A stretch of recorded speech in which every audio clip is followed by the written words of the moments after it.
Chapter 15. 812, Watney. Test. 825, JPL. Received. You gave us quite a scare there. Thanks for the AOK message. Our analysis of satellite imagery shows a complete detachment of Airlock 1. Is that correct? What's your status? 839, Watney. If by detachment you mean shot me out like a cannon, then yeah. Minor cut on my forehead. Had some issues with my EVA suit. I'll explain later. I patched up the hab and repressurized it. Main air tanks were intact. I just got power back online. The farm is dead. I've recovered as many potatoes as I could and stored them outside. I count 1,841. That will last me 184 days. Including the remaining mission rations, I'll start starving on Sol 584. 852, JPL. Yeah, we figured. We're working on solutions to the food issue. What's the status of the HAB systems? 905, Watney. Primary air and water tanks were unharmed. The rover, solar array, and Pathfinder were out of the blast range. I'll run diagnostics on the HAB's systems while I wait for your next reply. By the way, who am I talking to? 918, JPL. Venkat Kapoor in Houston. Pasadena relays my messages. I'm going to handle all direct communication with you from now on. Check the oxygenator and water reclaimer first. They're the most important. 931, Watney.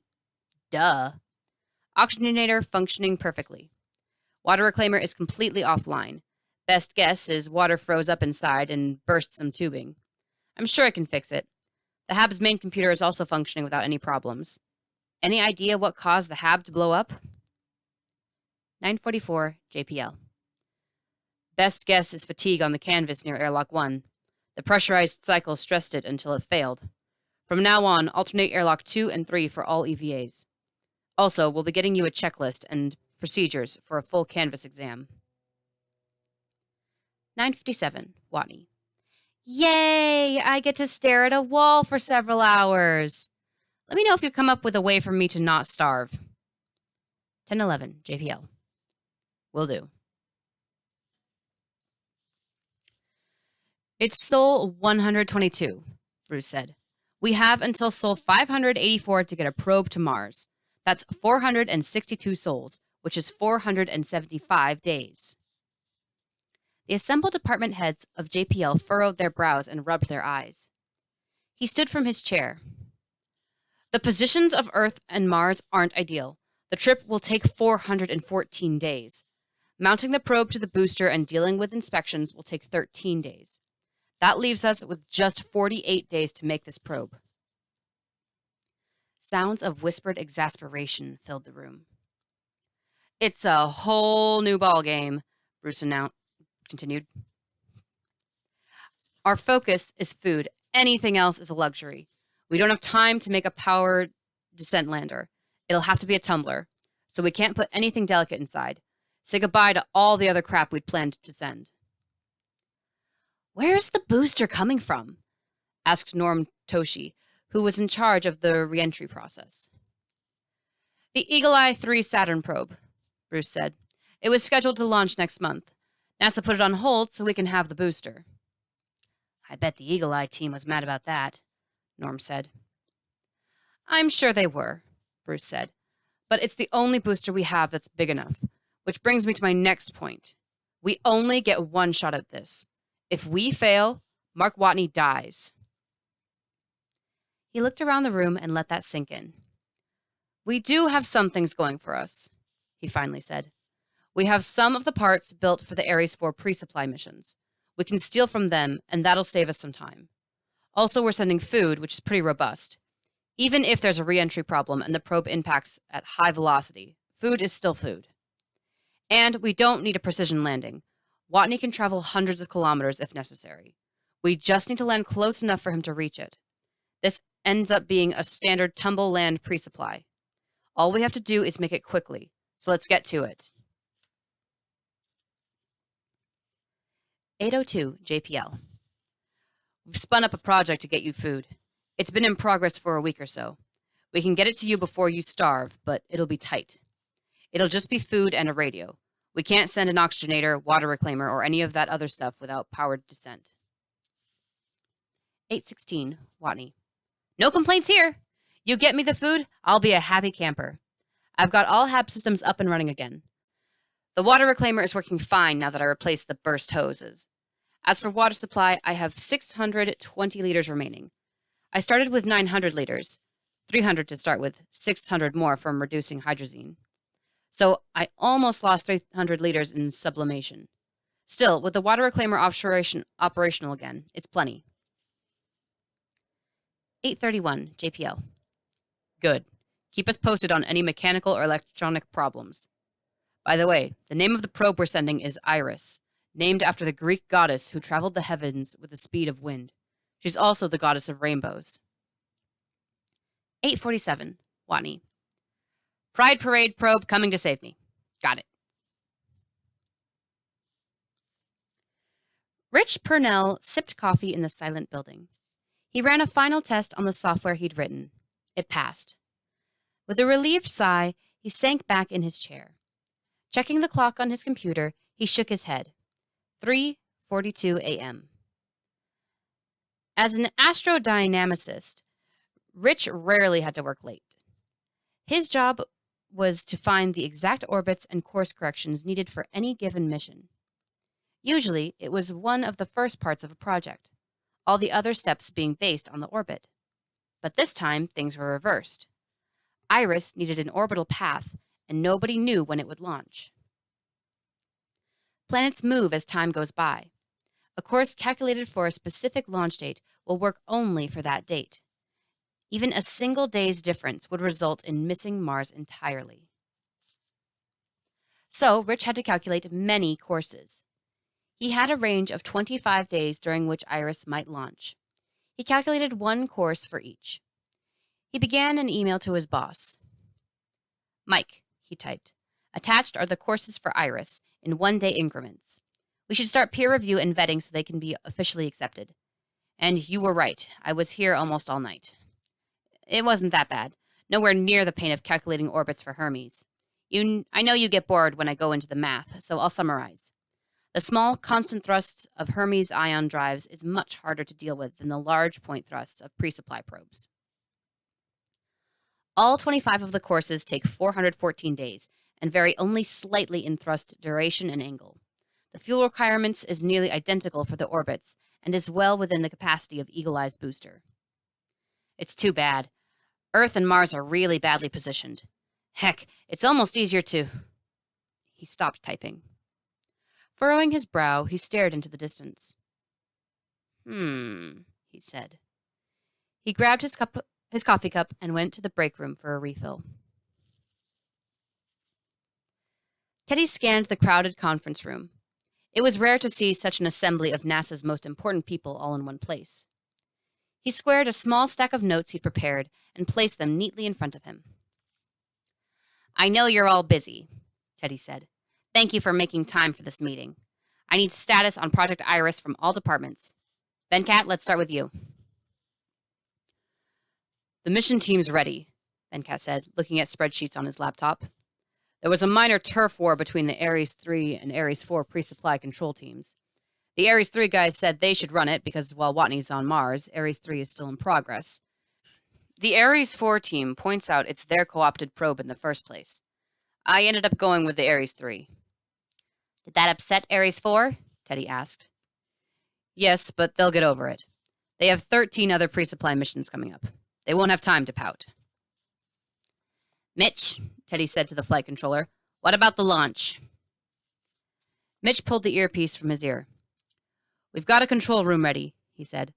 I'll oversee the launch, then hand cruise and landing over to Venkat's guys. Media? Teddy said, turning to Annie.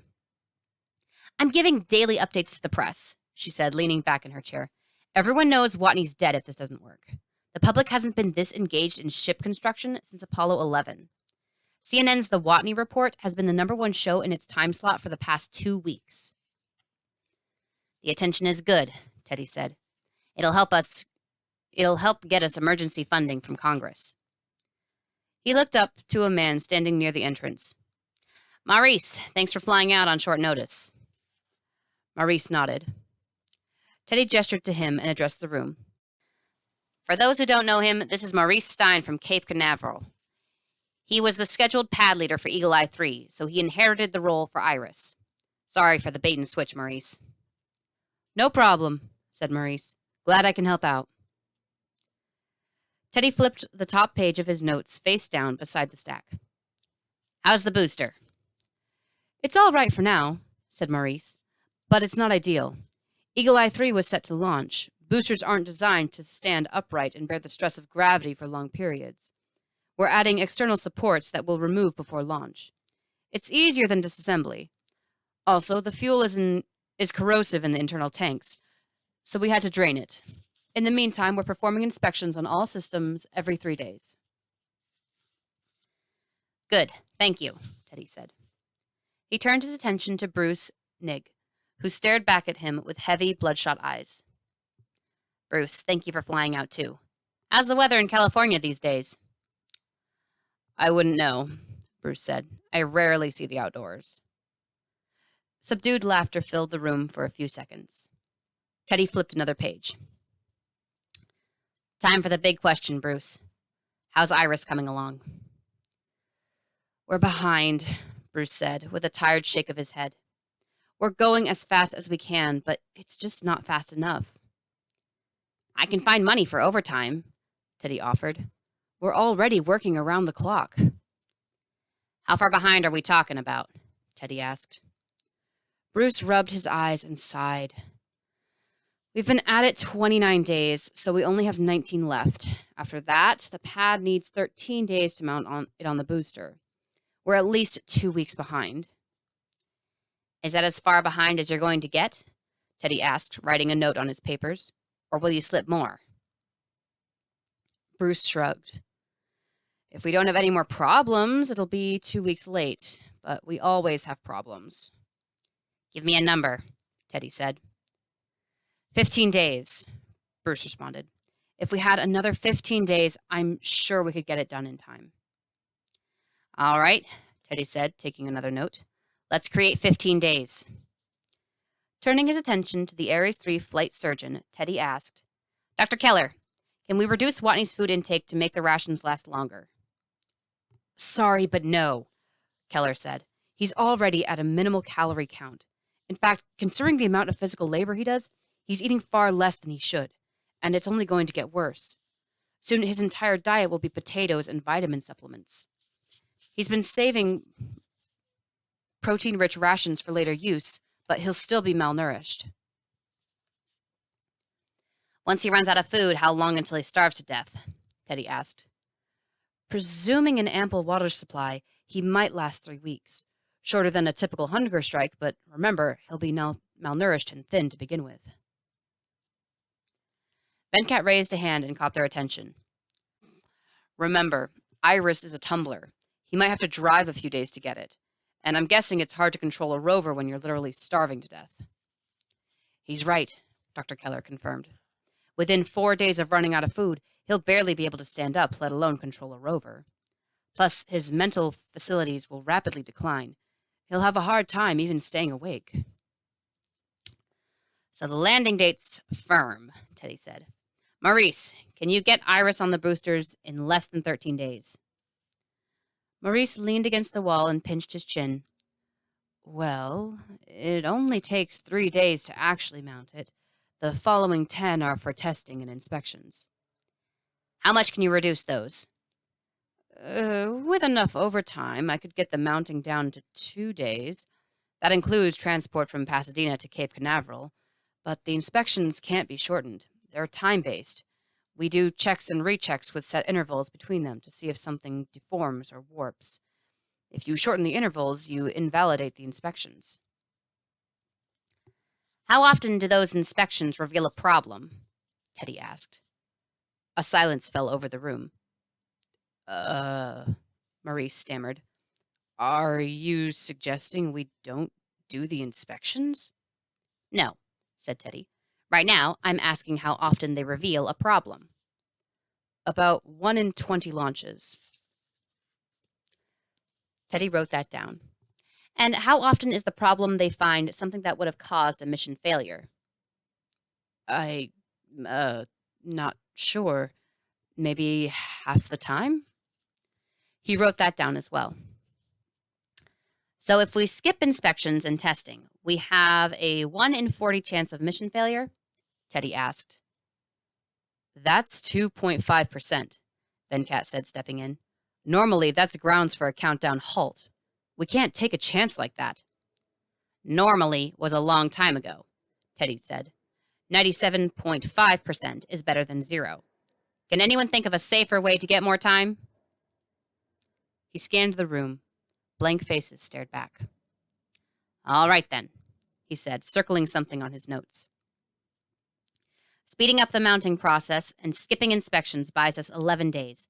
If Bruce can pull a rabbit out of his hat and get done sooner, Maurice can do some inspections.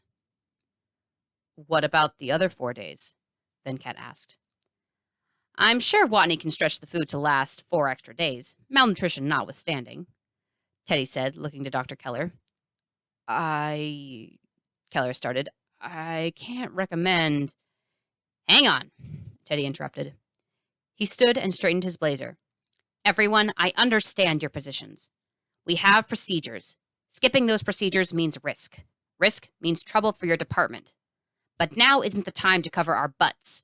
We have to take risks or Mark Watney dies. Turning to Keller, he said, Make the food last another 4 days. Keller nodded. Rich, said Mike. Rich Purnell concentrated on his computer screen. His cubicle was a landfill of printouts, charts, and reference books.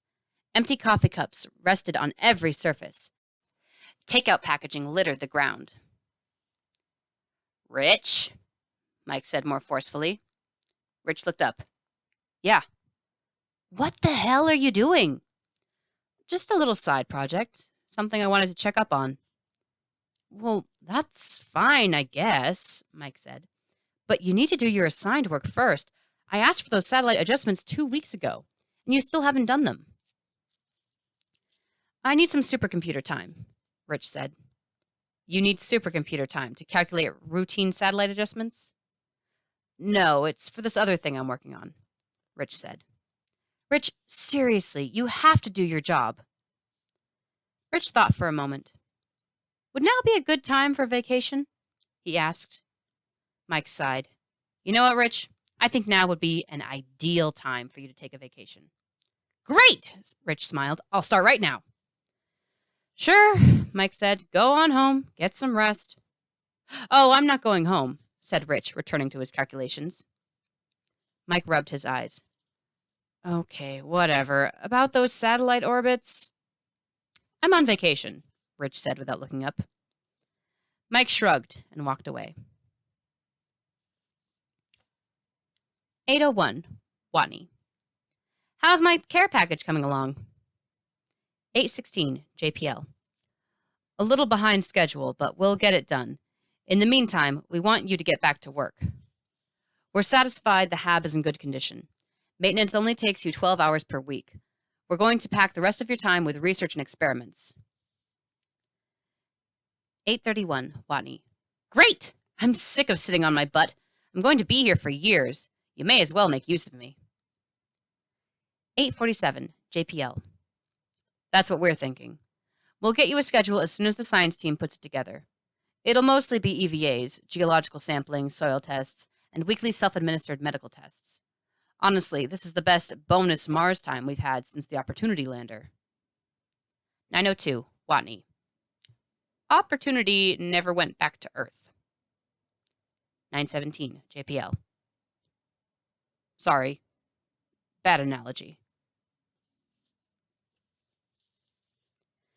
The JPL spacecraft assembly facility, known as the Clean Room, was the little-known birthplace of the most famous spacecraft in Mars exploration history.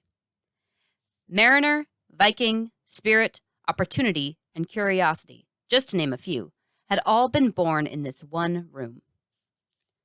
Today, the room was abuzz with activity as technicians sealed Iris into the specially designed shipping container. The off-duty techs watched the procedure from the observation deck. They had rarely seen their homes in the last 2 months. A makeshift bunk room had been set up in the cafeteria. Fully a third of them would normally be asleep at this hour, but they did not want to miss this moment. The shift leader tightened the final bolt. As he retracted the wrench, the engineers broke into applause. Many of them were in tears. After 63 days of grueling work, Iris was complete. Anne took the podium and adjusted the microphone. The launch preparations are complete, she said. Iris is ready to go. The scheduled launch is 9:14 a.m. Once launched, it will stay in orbit for at least 3 hours. During that time, Mission Control will gather exact telemetry in preparation for the Trans-Mars injection burn. When that's complete, the mission will be handed off to the Ares 3 pre-supply team, who will monitor its progress over the following months. It will take 414 days to reach Mars. About the payload, a reporter asked. I hear there's more than just food. That's right, Annie smiled. We allocated 100 grams for luxury items. There are some handwritten letters from Mark's family, a note from the president, and a USB drive filled with music from all ages. Any disco? Someone asked. No disco, Annie said, as chuckles cascaded through the room. CNN's Kathy Warner spoke up. If this launch fails, is there any recourse for Watney? There are risks to any launch, Annie said, sidestepping the question, but we don't anticipate problems. The weather at the Cape is clear and with warm temperatures. Conditions couldn't be better. Is there any spending limit to this rescue operation? Another reporter asked. Some people are beginning to ask, how much is too much?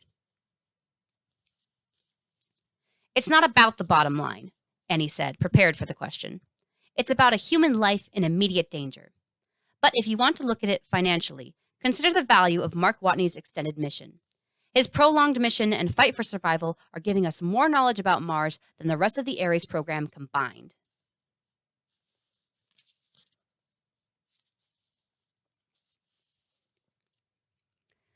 Do you believe in God, Venkat? Mitch asked. Sure, lots of them, Venkat said. I'm Hindu. Ask them all for help with this launch. Will do.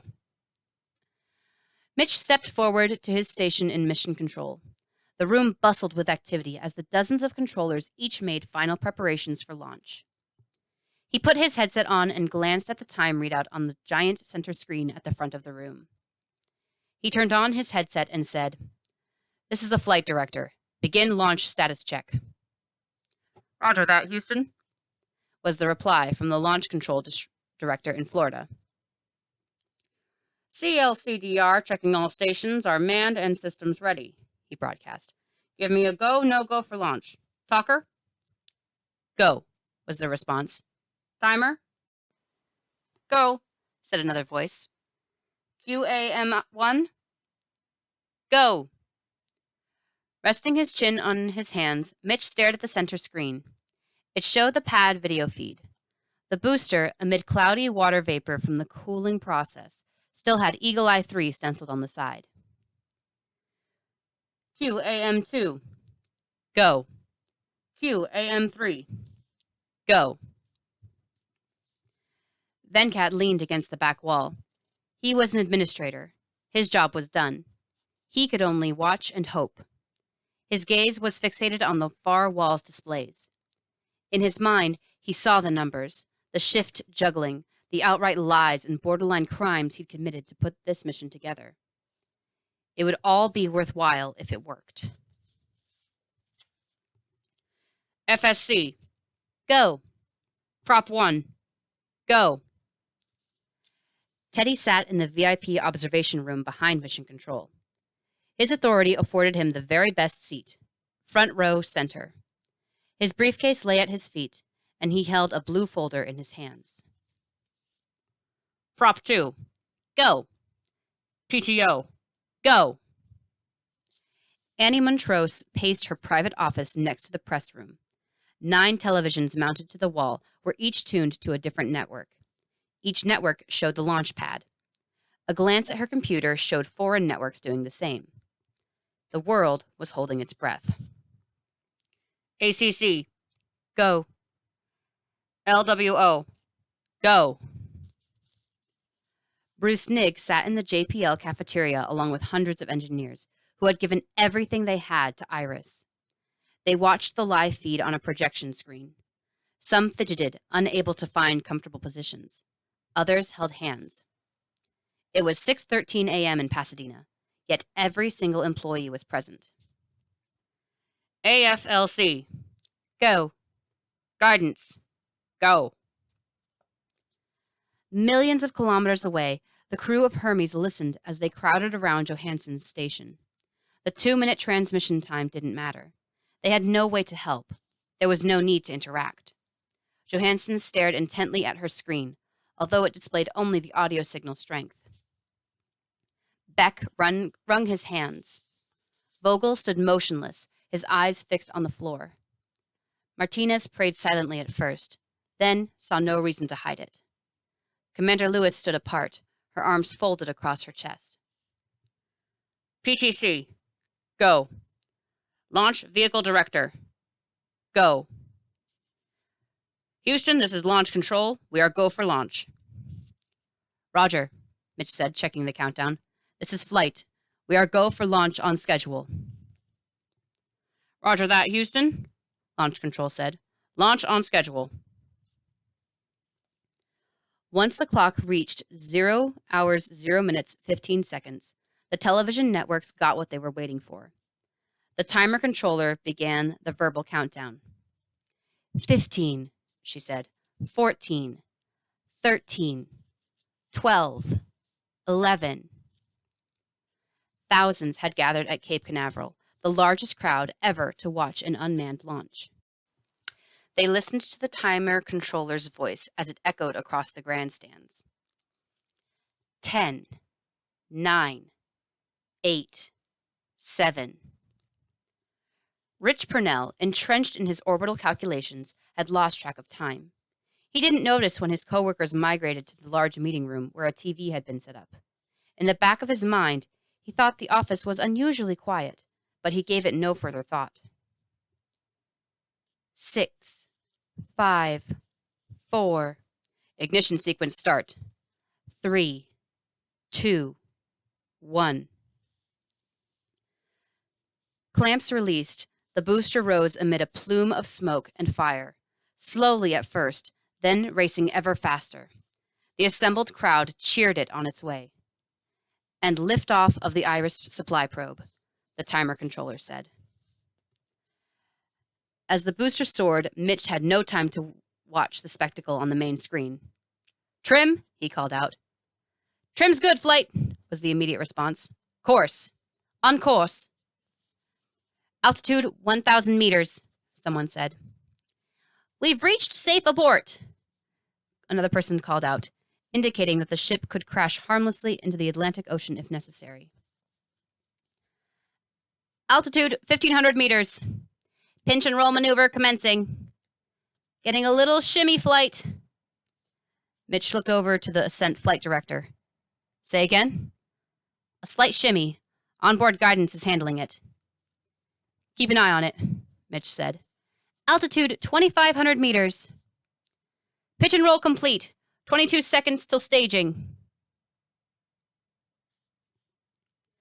When designing Iris, JPL accounted for catastrophic landing failure. Rather than normal meal kits, most of the food was cubed protein bar material, which would still be edible even if Iris failed to deploy its tumble balloons and impacted at incredible speed. Because Iris was an unmanned mission, there was no cap on acceleration. The contents of the probe endured forces no human could survive. But while NASA had tested the effects of extreme G-forces on protein cubes, they had not done so with a simultaneous lateral vibration. Had they been given more time, they would have. The harmless shimmy, caused by a minor fuel mixture imbalance, rattled the payload. Iris, mounted firmly within the aeroshell atop the booster, held firm. The protein cubes inside Iris did not. At the microscopic level, The protein cubes were solid food particles suspended in thick vegetable oil. The food particles compressed to less than half their original size, but the oil was barely affected at all. This changed the volume ratio of solid to liquid dramatically, which in turn made the aggregate act as a liquid. Known as liquefaction, this process transformed the protein cubes from a steady solid into a flowing sludge. Stored in a compartment that originally had no leftover space, the now compressed sludge had room to slosh. The shimmy also caused an imbalanced load, forcing the sludge toward the edge of its compartment. This shift in weight only aggravated the larger problem, and the shimmy grew stronger. "Shimmy's getting violent," reported the Asite flight director. "How violent?" Mitch said. "More than we'd like," he said. But the accelerometers caught it and calculated the new center of mass. The guidance computer is adjusting the engine's thrust to counteract. We're still good. "Keep me posted," Mitch said. 13 seconds till staging." The unexpected weight shift had not spelled disaster. All systems were designed for worst-case scenarios. Each did its job admirably. The ship continued toward orbit with only a minor course adjustment, implemented automatically by sophisticated software.